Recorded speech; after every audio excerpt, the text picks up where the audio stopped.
Samuel ide na telesnú výchovu a už dopredu sa neteší, lebo nevie klikovať a vie, že dnes jeho premotivovaný učiteľ, ktorý je bývalý vojak, spravil súťaž, že kto vydrží dlhšie klikovať, tak ten dostane holý kokot, ale učiteľ mu vraj dá brinzové halušky posypané slaninkou, cibuľkou a sadlom z prasiatka a na zapitie dostane 3 litre mlieka zmiešaného so žinčicou.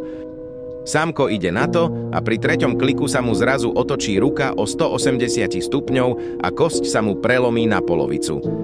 Začne kričať ako kokot a učiteľ za ním dojde, kopne ho do guly a povie mu: Sámko, ty kokot, čo ťa mám pohľadkať za to, že si zlomil ruku? Vstávaj do piči, nebudeš sa pozerať na ostatných, ako chudáci robia kliky, ale pekne si ich dorobíš s nimi. Sámko tam leží, krúti sa na tej podlahe, jak keby dostal epileptický zachvat a učiteľ ešte dodá: Aj ja som si raz zlomil prst. Vieš, čo som urobil?